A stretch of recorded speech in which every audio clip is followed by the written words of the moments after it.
recap of the agenda. Thank you. This meeting, we have the bi-monthly PATH presentation. So we have Shannon Brunner and Odin that will be facilitating their presentation. And then that will open us up for just general discussion from businesses in the community about any follow-up questions that you might have or areas of concern that you're wanting to bring to our attention. And then hopefully wanting to just do a quick recap of the point in time count for the Eastside Logistics Center at the Franklin Clinic. For those of you that may have participated there, we are looking to just receive some feedback as we continue to plan for next year and always wanting to improve the process. And then just a reminder, we have our Eastside Walkabout that will be, or that is scheduled for Wednesday, February 1st. And the time will be 2:30 p.m. to 3:45 in the afternoon. And we have landed on meeting at the McDonald's location. So for those of you that are interested in attending, that's an open invite for everyone. We intend to do some outreach for businesses as well, outside of hitting those high impact regions like McDonald's or the CVS 7-Eleven area that we know that we talk about a lot on this call. And so we can debrief on that toward the end of the call.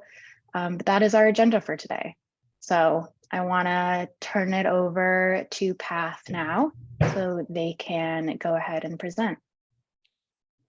Well, thank you, Catherine. For those of you who don't know me, I'm Shannon Brunner. I am the Director of Programs here at PATH. So let me share the screen for find our presentation. Let me see.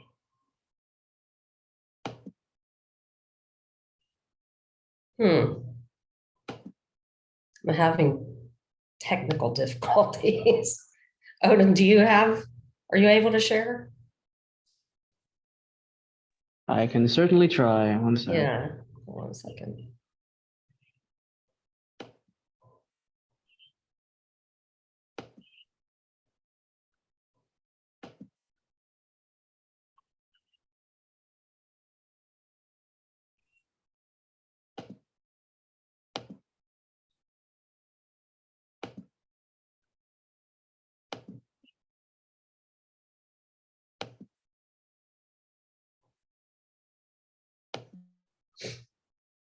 Let me know if you're having trouble with the screen sharing functionality. You should be able to. Okay, I got it now. Oh, you got it?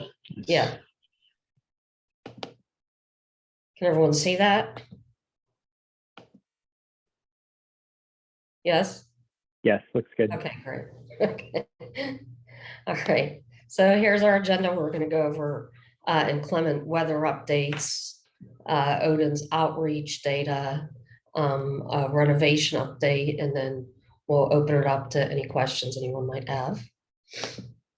So we opened winter shelter on 12/1 with 11 beds available, and the services that we offer for winter shelter is pretty much the same as everyone else here. They get dinner and breakfast and snacks and showers.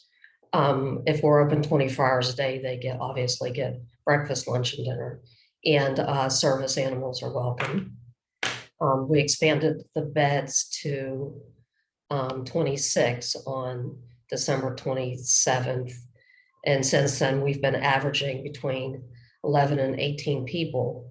The largest census we had was 27 people on January 9th when the storms and flooding started.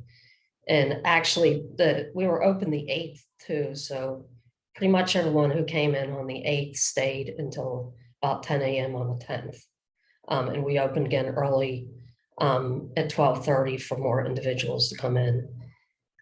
From January 13th through January 17th, which was the storms of Martin Luther King weekend, we were open 24 hours a day. So people came in on Friday and they stayed until about 10 a.m. on Tuesday. turn it over to Odin for his updates. Hello, everyone. So here's some historical data. The following data is representative of the span between August 22 to January 23, wherein PATH outreach was dedicated to serving the immediate neighborhood of PATH, spanning the rescue mission, the Lower Milpas Corridor, Cacique, East Beach, Dwight Murphy, and the waterfront. Since August, PATH outreach has had total of 14 street exits, with 11 being to shelters, 1 to a detox center, and 2 into permanent housing. Since September, in collaboration with CityNet and SB Act, we began Spanish-based outreach. And since then, we've served over 35 unique individuals, Spanish speakers, with things like medical appointments, exit to shelters, access to preventative resources, and et cetera, et cetera. And then going over recent activity, bouncing off of Shannon's, off of the floods, immediately after that, PATH OS was focused on enrolling individuals that used the inclement weather beds, with the idea that with the recent renovations, staff changes, policy changes, et cetera, those who were previously unwilling to enter or re-enter into PATH would have a change of heart. And this has since worked. Just last week, we had a couple of successful entries directly from Cacique and the Eastside into PATH in collaboration with CityNet. And the best part about this, now that going back to their encampments or to where their hangouts are, the friend groups that they were part of noticed their absences and are much more open to working directly with both CityNet and I to either get clean or into shelter or both. Fear of missing out and cold weather are powerful motivators. Since then, with my caseload being near its 25-member capacity, PATH outreach has focused on case management in the recent weeks and apartment hunting. Lastly, I wanted to cap this off with a few shout outs. First to CityNet for the constant collaboration, essentially being a sister organization at this point. Second to PD for dedicating their time and protecting the businesses and my clients in the area. Thirdly, to Susie Couture for her continual support from day one, and to Natalia Gavani for her consistent engagement with outreach and concern for our unhoused neighbors. Now I'd like to pass it back to Shannon. Thanks, Odin. I just want to add that as of today, Odin has 3 exits to permanent supportive housing.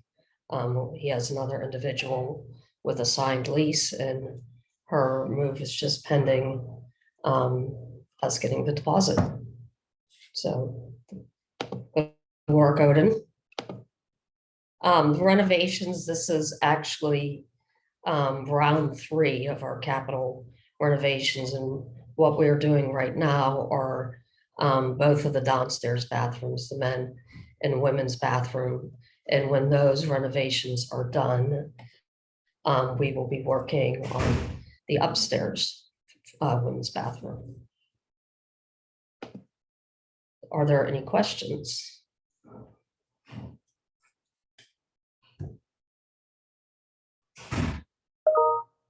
Mayor Rouse. Yeah, thank you. I was going to ask Odin how the discussions on perimeter security and immediate neighborhood security, and how you kind of mentioned that you were getting some help from CityNet and the PD. I'd like to understand further how the neighbors have been, how the reactions have been, and how things are in the general vicinity. So generally, as of the point in time count, it's looked relatively clearer than the last 6 months, but there's still a fair bit of individuals in and around the area of PATH who consistently put up encampments and just are a little bit unwilling to engage with outreach. So as of right now, we're starting to see some lateral movement going upwards with regards to them actually reaching out and being entered into either PATH or shelters or other places. But one of the biggest things that's really holding them back from being, entered into, any shelter is the consistent drug use that's going on, or they've had a negative history with PATH or their shelters, and just really, have building that rapport saying, hey, things have changed. Hey, right now, it looks like our only option is this, and I know you have a negative history with this shelter or what have you. Really doing what we can to try and remedy those things before getting them into the shelters was really our #1 priority, and it's been slow, but steady, if we could say. And I'll just add to that, Odin, with some pending policy changes that are going to be happening here in the near future, is that we're going to be implementing random searches for drugs and paraphernalia, the things that are not allowed in our shelter. There will be searches upon entry and then just random searches. We also have a pending policy on substance abuse on the grounds, that if you're caught using substances here, you will be given one warning, and then after that, it would be an exit from that. I just want to add too, from the enforcement side, Odin and the City Net team being outreach specific. We received an update from the police department this week that there is at least one felony drug arrest a week in the region, because they are in the area so frequently. It is a prioritized region for PD. The information that's being shared from outreach providers, when available in terms of drug use, illegal sales, activity, has been so helpful in facilitating those arrests and then sharing information with the narcotics team. So it's because we've been able to tackle it from both sides that there is measured improvement, but there's still a lot of work ahead of us.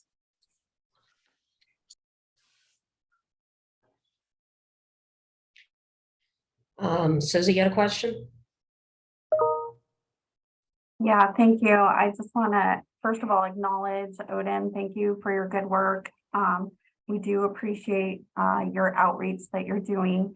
I had spoken to Al earlier this morning and just highlighting that, we did see improvement, but after the rains, we're seeing it back. The drug use has still continued, so we continue to provide that information to the police. Just again, an employee testimony, I hired an HR assistant to join our team. She started Monday and has made 2 comments about the drug use and the visibility of it, and makes me nervous because she said she could see herself retiring from Marburg, which warms my heart. But the piece that makes me uncomfortable is she's also brought forward her concern about the visibility of the drug use. And the other thing I would just mention, Shannon, is we're seeing vehicles parking with a lot of bicycles and a lot of people going in and out of paths that have these vehicles. And it seems like there's I don't know if they're supporting another hazards or what, but it seems there's a lot of bicycles and parts and interaction going on. And I don't know if that's supporting the drug use or what, but there is definitely some bicycle business going on the street here. And I don't know if it's funding their bad habits, but I will also allude to the fact that we support and appreciate second chances. So all the work that you're doing, Odin, that's really beneficial. We partnered with Aerotech and we hired 2 temps that are staying at the rescue mission. So we do believe in the work that you're doing, but we got to continue to do more. Well, thank you, Susie. Thank you for the information. I'll look into the individuals with the bikes and the bike parts. We do allow people to have 1 bike here that they can keep and register, so I'll follow up on that. Jet? Yeah, hi, good morning. I just had a quick question about the random searches that you're talking about implementing. Mm-hmm. If someone was found to have an illegal substance on them, but had not been observed actively using it on the property, what would be the steps taken after that? We have that same policy now that if they have a substance and they're not using it, they can take it off property. They have the chance to take it off property or let us dispose of it. And Okay. if they refuse to do either, they're exited. Okay, so it Yeah. wouldn't be an instance where you're holding those substances in like a safe location, and then as they're No. leaving, they could take it with them. Okay, No. thank you.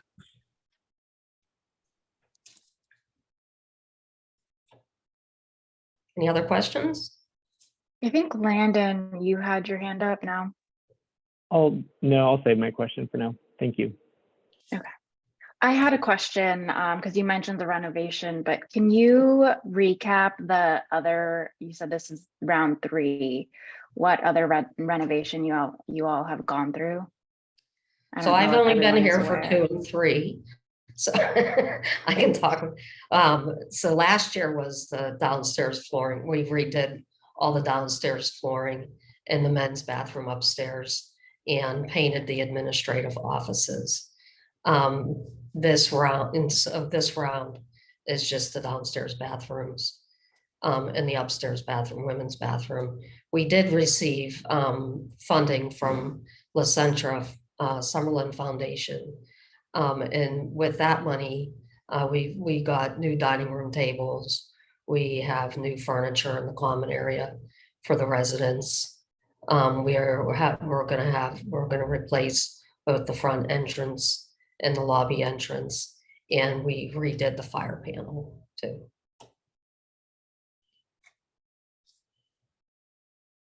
Thank you. And then, I mean, just have any of the renovations caused a reduction in your capacity then? No, while it was going on, yes, but right now, no, because we have other bathrooms that people can use. When the flooring was going on, yeah, that reduced our capacity a lot. Thank you for that. Are there any other questions specifically for the PATH team? And if not, we can always jump to just general discussion around Eastside needs. Just real quick, Catherine, I wasn't sure if it was mentioned at this meeting about the inclement weather beds opening up this weekend. Yes, we're open on Sunday. We're open Sunday and Monday for inclement weather, and I will evaluate on Monday if we're going to open for Tuesday. Thank you. Yep.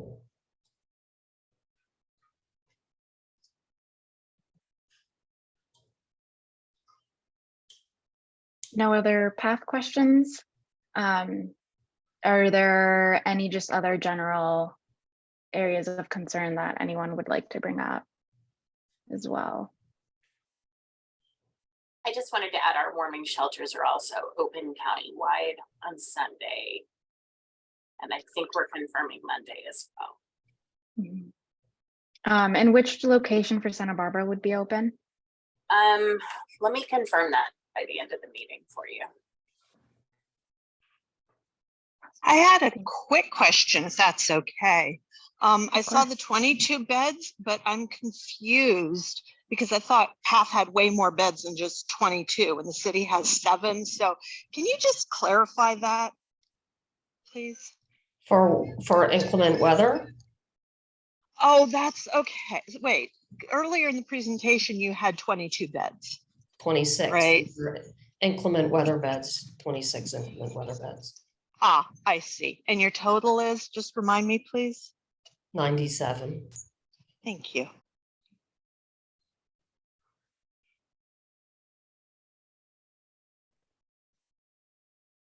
All right. Well then, if no other areas of concern, or just, as you think about that, we could then touch base about the point in time count. It was on Wednesday. Thank you all on the call that participated in that. I know Mayor Rouse was involved, Liz Thoughts, a lot of providers. So thank you. And I just wanted to, for those of you that were participating specifically on the east side, if there was any feedback, commentary about your experience, even if you weren't on the east side, we are trying to touch base with everyone. So feel free to talk about the West Side Deployment Center as well. Just wanting to thank you, Landon, Oscar Gutierrez, for participating as well. But just opening it up for any type of feedback. We do have a volunteer survey that will be administered I believe in the next, if it's not already out. Jet, I see your hand up. Hey, yeah, no, I just had a quick question. Maybe Path would know, or maybe the city. But I know it's just a constant problem having people under the underpasses at Cacique and the 101. And we had volunteers come back and they counted no people there. They said it had been cleaned and pressure washed and cleared out. So I'm wondering what activity had taken place to get people out of that location so they weren't quantified during the point in time count. There's a lot of work actually happening in that region. Everything from neighborhood improvement to litter removal, cleaning, vegetation management, outreach is there constantly. We have 5-day-a-week outreach services happening in that area. And we also, again, supported people through the inclement weather. We know that they were seeking refuge in that area. We communicated out to the broader public that we would not be citing for our sit-lie ordinance that's also in that region. Jet, so thank you for noticing. I also walked through this morning. It was perfectly beautiful and clear. And the individuals both have been sheltered. Consistent outreach continues to be provided to individuals that have been residing in other areas as a result of being under the underpasses being so unsafe. And then we've also been doing encampment outreach as well as encampment clearing in that region as well. Yeah, that's awesome. Rich and I were at the same location and the volunteers came back and we were like, maybe you should go check again. Like, are you sure? Are you sure you looked? I know it's taken everyone on this call 5 days a week at least for the work that's been going on in that area. Yeah. Yeah, that's great. Thanks. Mayor Rouse. Yeah, I just wanted to chime in on that as well, because Barbara's been doing tremendous coordination work with us, obviously with SBAC and CityNet. It's been fabulous. PD's jumped in, and these are the small victories that we need to try to celebrate. I've got a list of constituents I'm going to be writing to after we're done with this meeting, who are complaining about the homeless situation, and it's worse than it's ever been, which everybody on this call knows it's not. But some of the folks that are out there are really some of the real intense service resistant ones as well. We've contacted them all, and we had a couple of pretty interesting ones Wednesday morning as well. But as we go out and we try to put out either news briefs or notes in our whatever outreach we do, let's make sure that we do take a little credit. We do accentuate the positive, because the trajectory is good. It's not done, obviously. We're not done with the mission, but I think we really deserve to every once in a while take a little credit and make sure that people know that we are making progress. And I also want to share credit with the county. I mean, that's along the transit corridor. So the availability of beds at PATH because of the SURF grant was a huge win. And so I know when CityNet could facilitate referrals based on that transit corridor perimeter, we were able to do that as well. So thank you to the county for those additional resources.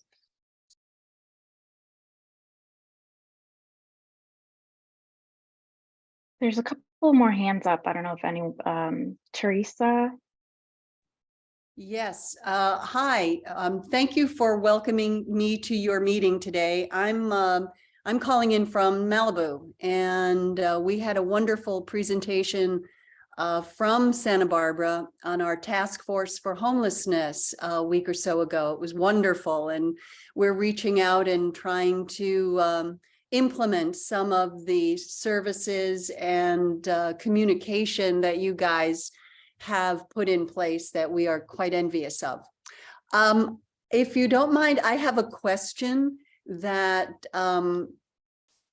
was brought up actually by Shannon in terms of talking about the pending policy for checking for drugs and doing searches, and also the person who mentioned about the police saying that at least one felony arrest a week is drug related. I'm wondering whether or not you have a policy of harm reduction in your outreach teams.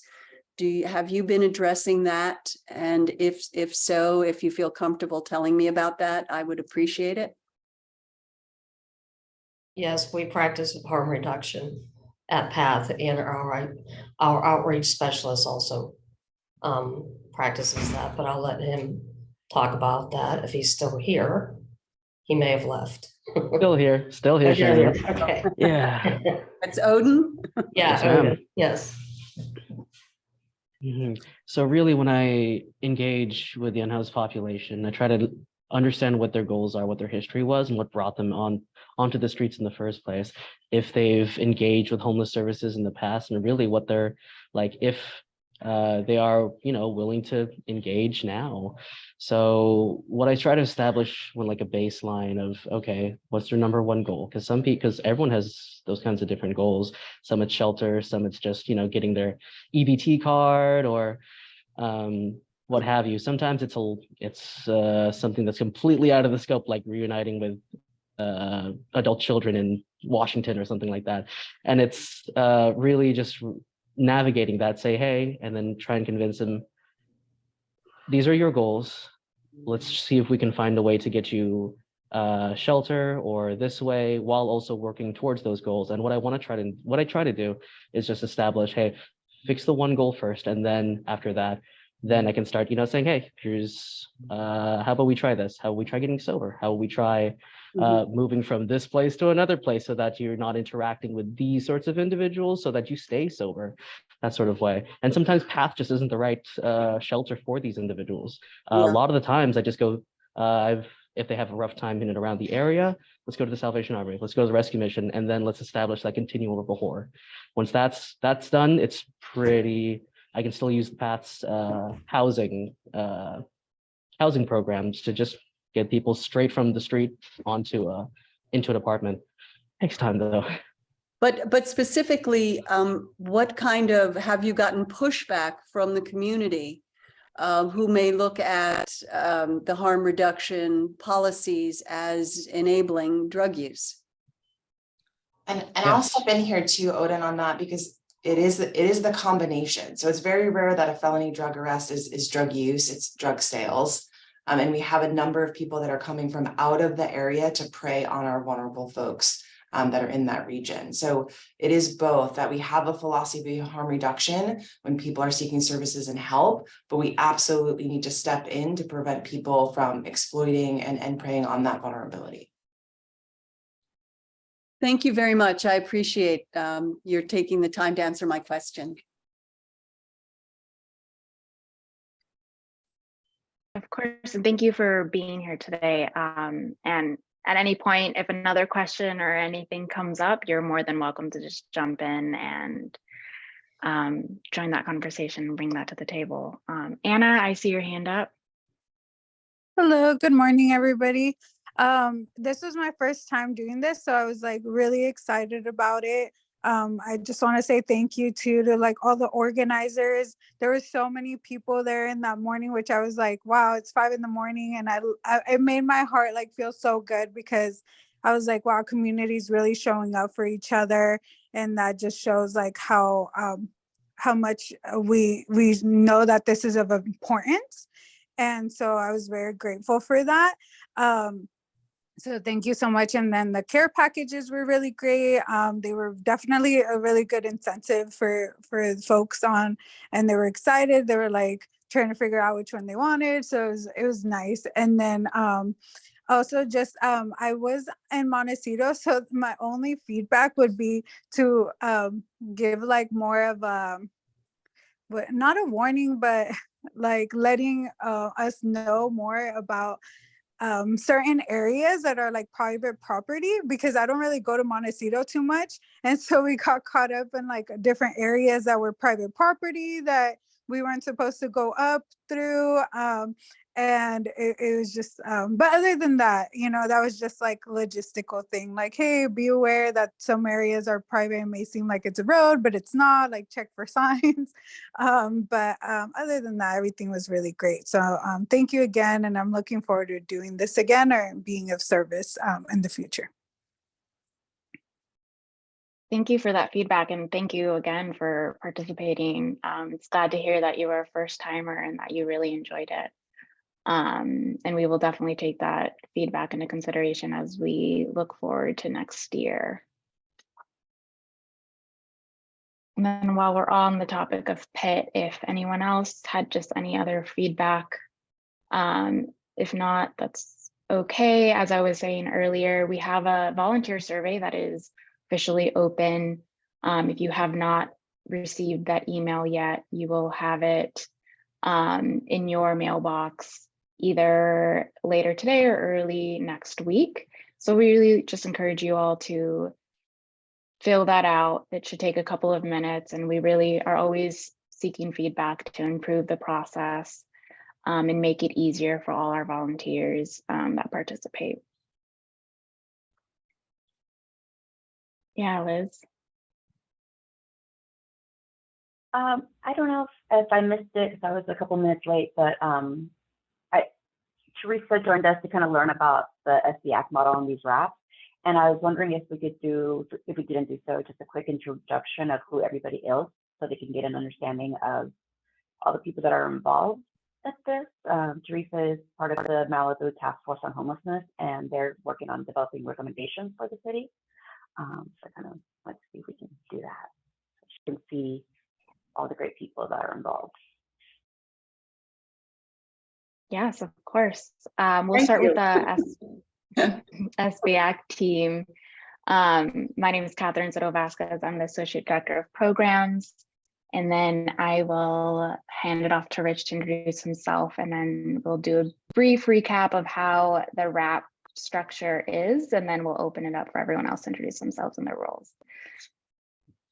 Hello all, my name is Rich Sander. I'm a founder and executive director of SBACT, the Santa Barbara Alliance for Community Transformation. We partner with the city to put these on. These regional action plans are really designed as a forum, not only to hear from the community, but also educate on things that are going on and address immediate issues and impacts of homelessness. Catherine, did you want to keep introducing the team? Is that what you said? I was going to have you all introduce yourselves. All right, then Landon. Oh, your audio is out, Landon. Okay. Well, Landon Rack is our operations manager on the team, and then Eric. Hi, I'm Eric Meyer. I'm the program coordinator here at SBACT. And then just to add to what Rich was saying about our RAPs, we recently restructured the layout of the calls for the first half hour to be an open forum for the business community and residents, specifically of the region, to share their concerns, areas that they're seeing of the most impact, individuals that they're seeing on a regular basis that they want to bring to our attention, as well as, you know, the opportunity for us to update the community on our efforts. And then the second portion of the call is a closed session for providers, and that's really where the collaboration takes place, of being able to discuss individual needs, strategies that we need to put in place for the areas that are most impacted, and how we can coordinate those outreach efforts. And it's a closed session for privacy reasons, to be able to really discuss specific individuals and how we can make the appropriate referrals to those services that they may need. And so, yeah, we will pass it to the city. I know, Liz, maybe you introduced yourself, but want to just give everyone else opportunity. Yeah, we've had a team meeting with Teresa that Liz has been coordinating. And so, yeah, I think we're good on the city side, but Councilmember Gutierrez, hand it over to you.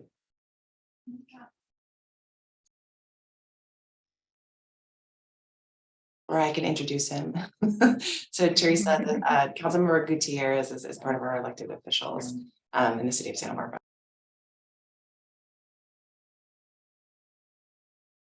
Is he there?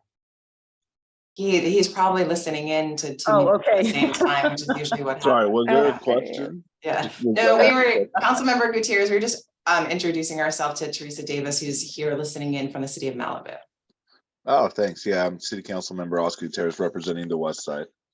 Thank you. I don't know whether you want me to have my video on, but just so you can see me. Hi. I'll shut it back off. Thank you for introducing yourselves. I've been trying to figure out who everybody is, so it's been great. Thank you. Mhm. And then Jet, I don't know if you wanted to quickly introduce yourself and your role with the county. Yeah, hi, Jet Black Merritt. I'm a housing program specialist senior with the County of Santa Barbara, and I'm also an Eastside resident. So I play a dual role, wear two hats during these meetings. I worked very closely this year with SB Act, organizing the point in time count, and I'm the main staff member to the Continuum of Care, which is county-wide in our region. And then CityNet, if you'd like to introduce yourselves.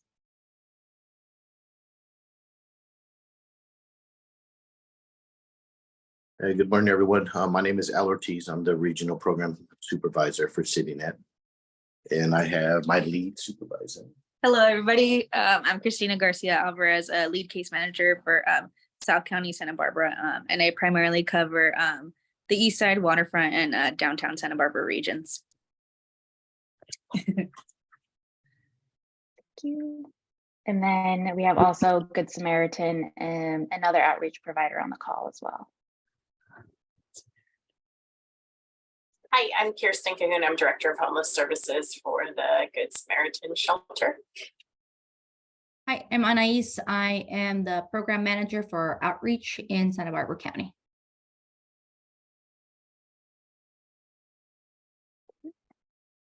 And we have a handful of residents that participate on a regular basis and we're communicating with here as well. And all of their input is very much needed to help us guide the direction that we need to go into. So Yeah, it yeah, looks so like thank you all for being here. Susie from Marburg signed off, Natasha, Anna, Chris Barros.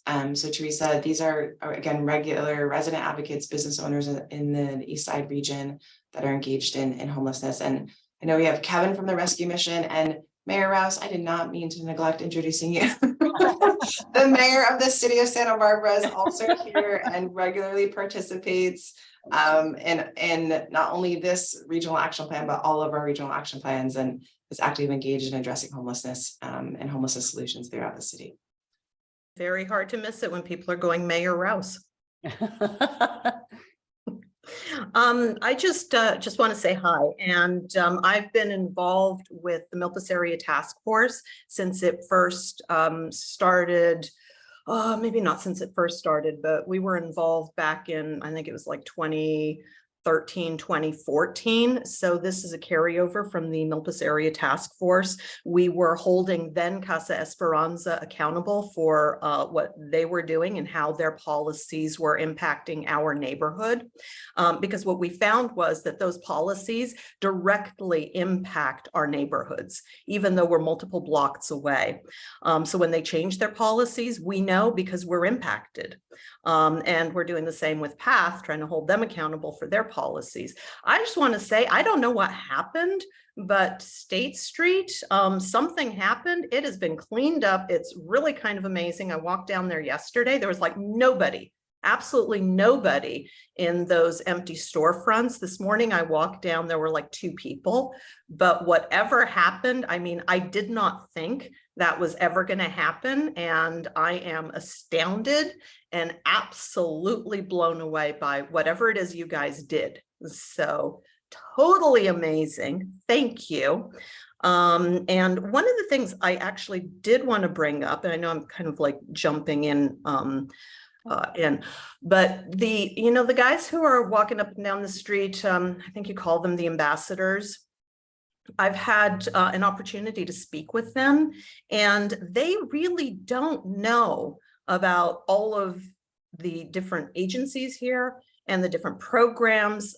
So one of my suggestions is to do a training with them and let them know what is happening here, because I was just blown away. I think yesterday I was walking down and there was a guy who was yesterday? Yeah, it was yesterday. There's one guy who was in a doorway and they were trying to rouse him and he was just obviously very drunk. And there was a different approach this time. You know, previously it had been sort of, they'd ignore them or they, you know, just sort of danced around it. But yesterday they were directly addressing the issue. And when I stopped to just chat with them about it, they really didn't seem to have any clue that these organizations exist. So I think one of the next steps is to do some training with them. So that's my input for the day. And please, somebody contact the owner of the 7-Eleven property, because the trash that's accumulating and stuff that's happening there on Milpas continues to perpetuate. That's my 2 cents. Thank you. Natasha, I'm glad this meeting is recorded. I might have to go back to it. You're gonna hold this. You're gonna hold this against me, Barbara. Yeah. But a couple of things, great suggestion on the ambassadors. So we've actually had a number of new ambassadors hired. There's been a huge concerted effort to get back up to full staff with the ambassador program. Mayor Russ and I actually met with a full team several weeks ago to talk about you know, our priorities, expectations, the hiring, how hiring is being facilitated, that folks are willing to engage more and in support of our unhoused individuals. So you're right, we have prioritized a full training education on the organizations that are available, our homelessness response directory.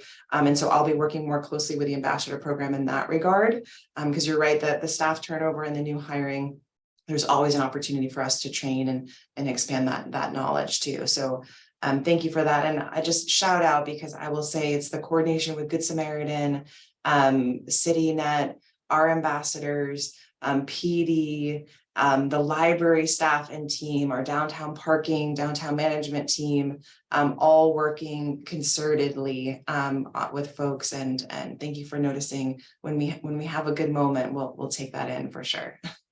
Well, look, I know just how much you guys are putting in. And when you think about how much is going in terms of manpower and hours and heartache and resources and money, just to get 1 or 2 people off, it's sobering and depressing. But what we as the public see, as businesses see, are the interactions that we have every day and the impacts in our neighborhoods. So when there's a massive move, that's noticeable. And I've been in LA and I've seen what's happening there. I've been in San Diego. I've seen what's happening there. And, you know, people go, well, you know, that's not Santa Barbara. But the thing is, these populations, because they're moving, they bring those habits, those expectations, those desires, those behaviors with them. And if we don't want to look like San Francisco and Los Angeles and San Diego, and I took a client out to dinner, not last night, but the night before in San Diego, and he was afraid to walk on the sidewalk, and we were walking on the street. If we are not vigilant and we are not clear on our policies and what we do, we are going to look like those cities. And so what you guys are doing and what you have done is absolutely outstanding and amazing. And I salute you. And just last note, the 7-Eleven is one of our hotspots for code enforcement environmental services. So I'll continue to bring it to their attention. We're trying to go through that area at least twice a week. It is so appreciated. Thank you. And that is a location that we will be focusing on our walkabout, which takes place on February 1st, which is Wednesday, 2:30 to 3:45.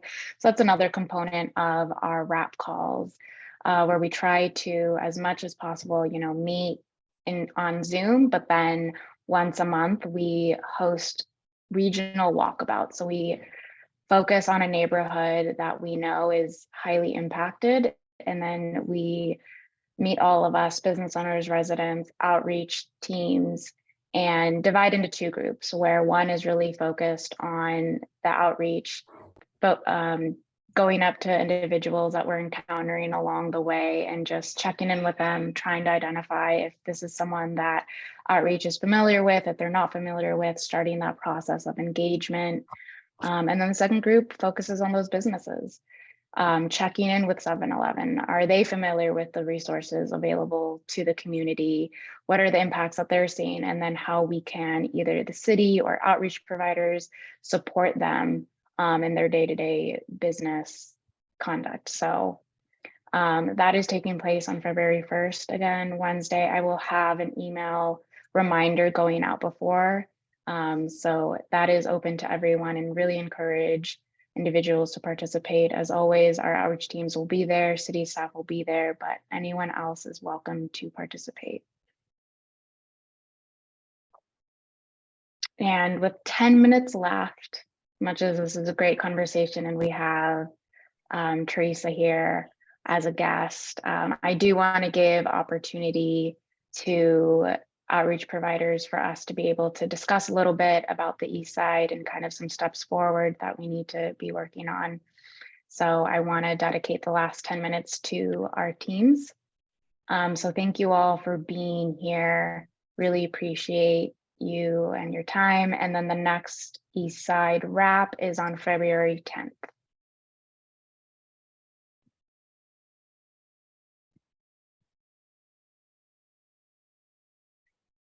Thank you, Natasha. And then the walk on Wednesday.